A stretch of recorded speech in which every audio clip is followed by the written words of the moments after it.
Então, basicamente, o capítulo 13 está nesses dois eventos. O fato da desavença e a separação ali de Ló e Abraão, Deus reforçando a promessa, só que agora já com uma dimensão maior, porque Deus está mostrando uma visão para ele da onde poderia chegar a sua descendência. Olha que bacana que a Bíblia revela para nós como Deus trabalha, como Deus não se esquece, como a sua palavra continua firme, beleza? E aí a gente parte aí para o capítulo de número 14.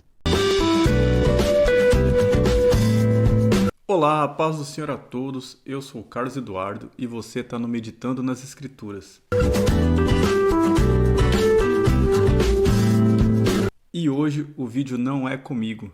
A gente vai terminar o que a gente começou há 2 semanas atrás, se você lembra, a trajetória do patriarca Abraão que o Misael trouxe aqui para o canal. O estudo foi dividido em 2 partes. A gente já fez a primeira parte, que foi o capítulo 12 e 13, e agora a gente vai falar do capítulo 14, que vai falar da guerra dos 4 reis contra 5, do encontro de Abraão com Melquisedeque, vai falar de dízimo, vai falar da dedicação de Abraão com o seu sobrinho, vai falar do relacionamento dele com Sara, vai falar de todos esses aspectos que o patriarca passou nessa caminhada que ele teve com Deus, confiando na promessa feita a ele lá no início. Então fica com a gente até o final. Te convido a compartilhar esse vídeo, curtir, comentar e ser bênção na vida de outras pessoas. Fica com a gente até o final, que vai ser bênção. E esse capítulo também, ele é marcado por 2 eventos que merecem a nossa atenção. O primeiro evento se trata de conflitos territoriais, tributários, acordos comerciais que havia entre alguns povos ali.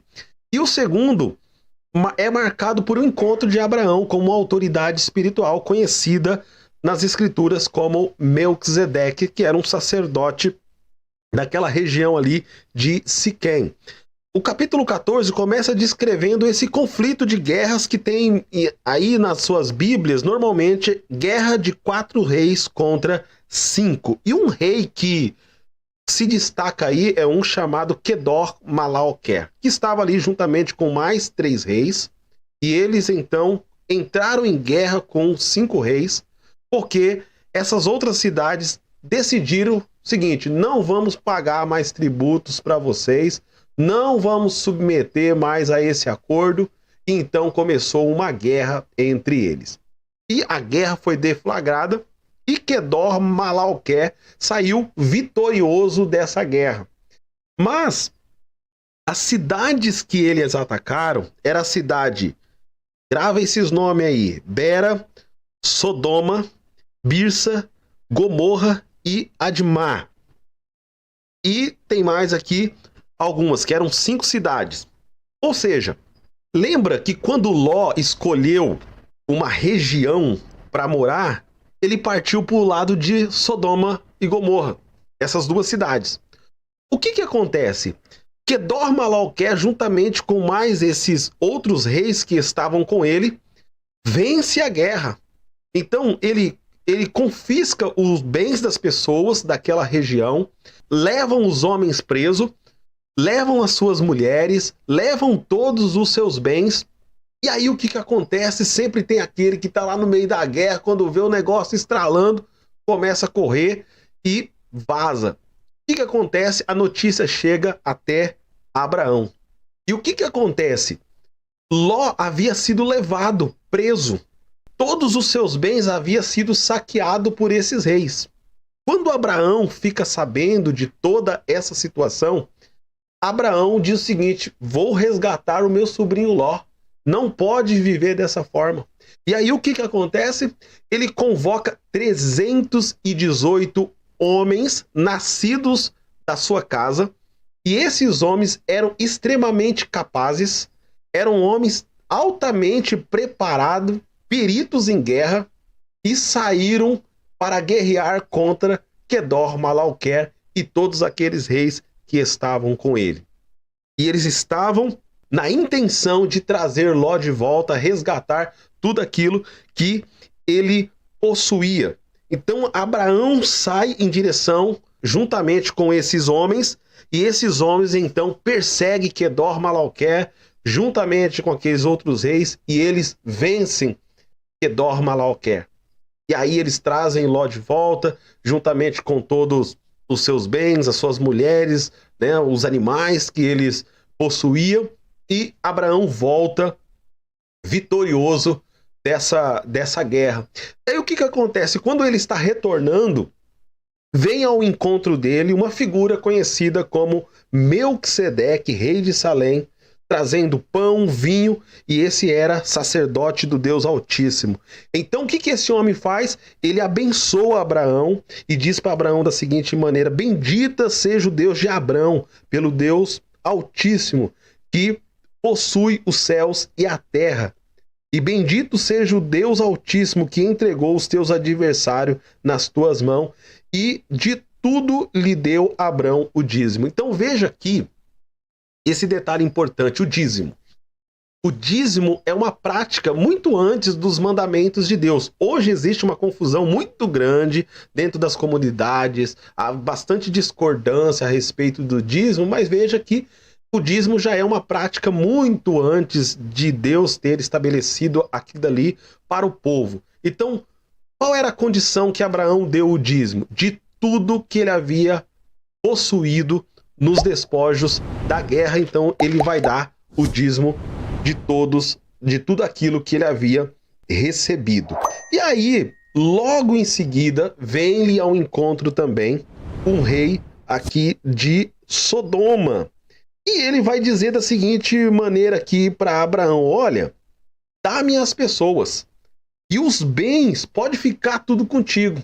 Eu não quero nada não, eu só quero as pessoas aqui, eu preciso governar essa cidade e tal, e eu preciso delas. Abraão, então, olhando para ele, diz: olha, eu não quero nada, nem foi a sandália, eu não quero nada disso aí. Eu simplesmente, a única coisa que eu vou pedir aqui é o que os meus rapazes comeram, né? Ou seja, eles estavam voltando da guerra, então os caras estavam com fome, a gente guerreou demais, comeram tudo que tinha pela frente. E aí ele disse o seguinte: olha, não vou querer nada, você pode ficar com tudo, mas a única coisa que eu te peço é o que os meus rapazes comeram. Porque a intenção de Abraão era realmente ter ido lá, resgatado Ló. Veja que a importância, se a gente levar pelo ponto de que Deus não queria que Abraão levasse Ló consigo, mas veja que a promessa de Abraão na vida dele era uma promessa que abençoava famílias. Abraão tinha essa consciência de que Deus tinha um propósito na sua vida de abençoar famílias. Ele não se esqueceu de Ló. Por Ló ter escolhido um lado, ter escolhido aquela região, não há um julgamento por ele ter escolhido. Aliás, você vê muito Abraão tentando de alguma forma interceder pela vida de Ló. Isso leva, trazendo para a nossa realidade novamente, a pensar nisso. A pensar que a gente precisa interceder pela vida das pessoas. A gente precisa lutar pela vida das pessoas. E às vezes a gente coloca os nossos desejos, as nossas vontades antes da vontade das pessoas. A gente às vezes luta para conquistar coisas e se esquece que às vezes existem pessoas que estão precisando da nossa ajuda. Por mais que Ló estava distante, por mais que Ló havia escolhido aquela região para morar, e ao ler o texto você vai perceber também que vai dizer que essa região que Ló escolheu morar era uma região de homens maus, pecadores. E veja que Abraão, mesmo assim, sabendo que Ló estava naquela região, sabendo que Ló havia escolhido lá, ele não havia desistido de lutar por ele. Ou seja, a gente precisa, como cristão, entender que as pessoas às vezes vão fazer escolhas más, as pessoas vão se desviar do caminho do Senhor, mas a gente vai ser sempre essa ponte de salvação para a vida das pessoas, seja para esse caminho para a salvação que a gente conhece como essa graça salvífica de Deus, como também para essa graça comum. A gente vai ser bênção para a vida das pessoas. Ou seja, ele não havia se esquecido lá daquela promessa lá do começo: olha, Abraão, ser tu uma bênção. Nessa caminhada vai ter gente que vai te ajudar, nessa caminhada vai ter gente que vai ser bênção na tua vida, mas independente da situação, ser tu uma bênção. Então faça uma pergunta para você aí, de tudo que estão fazendo com você. Será que você está sendo bênção na vida das pessoas, mesmo quando elas, de alguma forma, atrapalham a sua caminhada? É uma pedra no seu sapato? Então é uma coisa da gente pensar. Então esse capítulo 14 é marcado por essas duas situações, conflitos de guerra e também por esse encontro de Abraão com Melquisedeque, essa figura espiritual, e ele não se esquece de devolver tudo aquilo que ele havia possuído como um sinal também de gratidão por ter sido abençoado por Deus dentro daquela situação de conflito. Beleza? E aí, vamos lá para o capítulo de número 15. Nesse capítulo de número 15, na verdade, a gente não vai falar especificamente dele, mas vamos pegar vários desses capítulos e vamos comentar, vamos conversar a respeito de algumas coisas que estão dentro dele para a gente fazer um resumo geral aí de vários capítulos. Então vamos lá. Deus vai animar Abraão. Por que Deus vai animar Abraão? Abraão está um pouco desanimado. Abraão sabe que existe uma promessa de Deus para a vida dele. Ele está confiando em Deus, mas ele percebe que o tempo está passando, ele está ficando velho, e fala: rapaz, como Deus vai fazer para que eu tenha essa nação poderosa, essa descendência grandiosa? Ele acha que a descendência dele vai acontecer por intermédio de um servo que ele tem, conhecido como Eliezer, um damasceno. Então Deus chega para ele e fala: não, Abraão, esquece tudo isso aí, não vai acontecer dessa forma. Na verdade, eu vou fazer surgir de você. Vai nascer de você, vai ser gerado de você, da sua esposa. Então, Deus começa a falar sobre essa criança que vai ser gerada dele, não da forma como Abraão estava querendo. E Deus vai fazer uma aliança com Abraão. Então Deus está animando Abraão, porque, ou seja, na caminhada dele, começou a bater um desânimo, começou a olhar ali o tempo passando. Isso mesmo acontece conosco também. Quando você chega no capítulo de número 16, existe algo que acontece.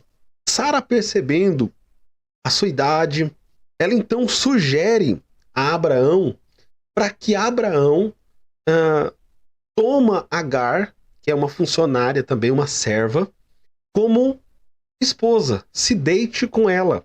E através daquela relação sexual entre eles acabam gerando um filho. Ou seja, vamos adiantar a promessa de Deus, vamos dar um jeitinho aí para resolver esse problema aí logo, porque a gente está ficando velho. Então percebe que, mesmo que a promessa de Deus estava sobre a vida dele, existe um momento em que é possível que a gente, mesmo conhecendo as verdades de Deus, a gente toma decisões baseando-se no nosso entendimento daquilo que achamos o que é certo. E Abraão e Sara entram num acordo com relação a isso, e eles fazem isso. E aí, dessa relação, nasce Ismael. Qual é o problema? No futuro vai nascer aquele que Deus havia dito que iria nascer, um filho, né, gerado por Abraão mesmo. E a gente vai entender que essa decisão que eles tomaram lá no passado de acelerar o processo da forma deles gerou um problema futuro. Até hoje existe esse problema. Por quê? Porque da geração de Ismael vai ter uma nação, e da nação futura que vai vir de Isaac, vai ter outra geração, vai ter outra nação. E essas duas nações estão se degladiando até hoje. Então, quando nós vemos Israel lutando ali com palestinos contra aquela outra nação, a gente vê ali uma ação que foi tomada baseando no seu entendimento. Ou seja, há tantos anos atrás, Abraão tomou uma decisão errada juntamente com Sara, e isso trouxe consequências futuras. Veja que ele é conhecido como amigo de Deus. E mesmo sendo amigo de Deus, hoje a gente vê nas mídias sociais guerras acontecendo entre essas duas nações, foi baseado-se numa decisão de um homem que foi chamado amigo de Deus. Então veja que a gente precisa ter cuidado. Não basta você conhecer a palavra, você precisa confiar e você precisa obedecer. E aí, no capítulo 17, vemos Deus alterando aí o nome de Abrão para Abraão e também de Sarai para Sara. E também a prática da circuncisão que é estabelecido também. Aí no capítulo 18, Deus aparece a Abraão. Há também ali o anúncio da destruição de Sodoma e Gomorra. A gente vê, já falamos sobre isso aqui no canal também, sobre a intercessão de Abraão com relação a Ló, entendeu? Que estava habitando naquela cidade. No capítulo 19, vamos ver Ló recebendo anjos na sua casa. Também vamos ver a destruição das cidades de Sodoma e Gomorra pelo pecado ter aumentado, né, de forma grandiosa ao ponto de chegar até a Deus e Deus decidir destruir aquela cidade. Então, pessoal, aí chegamos então no capítulo de número 20. Aqui o tema na minha Bíblia tá assim: Abraão e Sara peregrinaram em Gerar. O que vai acontecer aqui? Algo bem parecido com o que aconteceu lá no Egito, quando Abraão foi para lá e omitiu, né, a informação de que ele era esposo de Sara. O que acontece? Quando eles estão nessa região, eles vão fazer a mesma coisa, as mesmas estratégias. Olha, você fala que você é minha irmã e tal, e a gente confirma essa informação e a gente vai habitar nessa terra. O que acontece aqui? Existia um rei nessa região por nome de Abimeleque. Quando Abraão chega nessa região e passa essa informação de que ele era irmão de Sara, pega Sara como sua esposa, leva para morar consigo. Porém, aqui acontece algo diferente.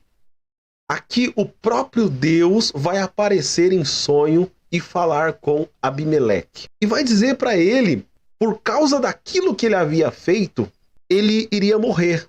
O versículo 3. Deus, porém, veio a Abimeleque em sonho de noite e lhe disse: vai ser punido de morte por causa da mulher que tomaste, porque ela tem marido. Olha que coisa louca. O próprio Deus aparece para o rei Abimeleque e fala: por que você fez isso? Você vai ser punido de morte. Deus ameaçou aquele rei de morte por ter tomado essa decisão. E ele fala: não entendi. Por que você está fazendo isso? Por que você vai me matar? Você vai ser punido porque você pegou uma mulher casada. Ele disse: mas eles falaram para mim, eles confirmaram que eram irmãos. Então aí Deus aparece para ele novamente aqui e fala: olha, você vai ter que restituir, levar essa mulher para o seu marido e fala com ele, porque ele é profeta, e ele intercederá por ti, e viverás. Se, porém, não lhe restituíres, sabe que certamente morrerás tudo o que é teu. Ou seja, não simplesmente você vai morrer, mas tudo que é teu vai ser exterminado. Então, de madrugada, ele já acorda, conta toda aquela situação, todo aquele sonho, esse sonho horroroso, né? Porque você saber que você vai morrer por causa de uma decisão que você tomou, Deus fala: ó, eu entendi que você foi enganado, mas você vai ter que restituir e falar com o marido dela, porque ele é profeta e ele vai interceder por você. Logo então, Abimeleque aparece, conversa com Abraão, e aí você vai ver lá no versículo 14, dizendo assim: então Abimeleque tomou ovelha, bois e servos e servas e deu a Abraão e lhe restituiu a Sara, sua mulher. Veja que a mesma coisa que aconteceu lá no Egito está acontecendo aqui em Gerar com esse rei Abimeleque, Abraão ainda está saindo abençoado. Aquelas promessas de que Deus iria amaldiçoar aquele que amaldiçoasse Abraão, estava também acontecendo aqui. Havia ali uma ação de Deus direta, porque Deus havia um propósito com a vida de Abraão. E aí Deus aparece e toda essa situação está acontecendo.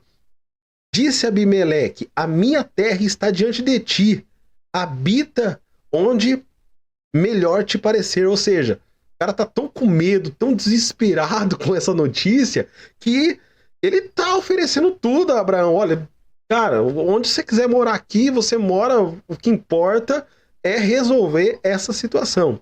E a Sara disse: dei 1000 ciclos de prata a teu irmão, será isto compensação por tudo quanto se deu contigo, e perante todos estás justificada. E orando Abraão, sarou Deus Abimeleque, sua mulher e suas servas, de sorte que elas pudessem ter filhos. Porque o Senhor, olha, veja, que Deus havia ameaçado aquele rei de morte, mas já havia punido aquele lugar por causa da mulher de Abraão. E essas mulheres se tornaram estéreis, porque o Senhor havia tornado estéril todas as mulheres da casa de Abimeleque por causa de Sara, mulher de Abraão. Então Abraão vai interceder pela vida dele e o Senhor vai sarar Abimeleque e também vai restituir ali a fertilidade dessas mulheres para que elas possam voltar a ter filhos. Quando a gente chega no capítulo de número 21, existe ali o nascimento. Deus cumpre a promessa na vida de Abraão, dando-lhe um filho. Nesse processo redentivo de Deus, existem desafios que vão acontecer na minha e na sua caminhada. O que Deus deseja é que eu e você entendamos os seus propósitos e obedecemos as suas palavras e confiamos nele. Nesse processo de caminhada com Deus, vai ter gente que vai nos abençoar, vai ter gente que vai nos amaldiçoar. Mas nesse processo de ser abençoado e de ser amaldiçoado, existe algo que Deus impõe para todo cristão, de que a gente precisa ser bênção para a vida das pessoas. É o que ele disse para Abraão: se tu uma bênção. Nesse processo de caminhada, eu sei que Deus te levantou para algo especial nessa terra. Deus deseja salvar pessoas, restaurar pessoas, libertar pessoas através da sua vida. E nesse processo, é importante que você saiba que você vai ser abençoado, mas ao mesmo tempo vai sofrer os agravos dessa vida. Mas será que você vai ser bênção para a vida das pessoas? Será que você vai estar disposto a enfrentar esses desafios? Será que as decisões que você vai tomar vão ser decisões baseadas nos propósitos de Deus ou baseado no seu achismo ou nos seus próprios conceitos? Então, meu conselho, veja e tire Abraão como um espelho desse homem que foi amigo de Deus, desse homem que confiou em Deus, conhecido como um homem de fé, de um homem que caminhou com Deus. Cuidado com as suas decisões. Cuidado com aquilo que você deseja para a tua vida, na aceleração dos processos de Deus na tua vida. Porque Abraão trouxe sérios prejuízos para a sua vida. A decisão dele de Sara, dele ter se deitado com Agar, gerou uma nação. E essa nação hoje, existe uma guerra entre essas duas nações até os dias atuais. E isso foi resultado de uma decisão lá atrás. Não foi legal, gerou prejuízos aí para muitas pessoas. E a gente precisa entender que a gente precisa ser bênção para a vida das pessoas. Esse foi o conteúdo de hoje sobre a trajetória do patriarca Abraão. Portanto, comente, compartilhe, divulgue aí para o máximo de pessoas, porque assim também o YouTube vai entender que esse conteúdo é relevante. E nos acompanhe pelas nossas redes sociais e com certeza Deus vai abençoar a sua vida grandemente e abençoar também a vida de outras pessoas. Até o nosso próximo encontro.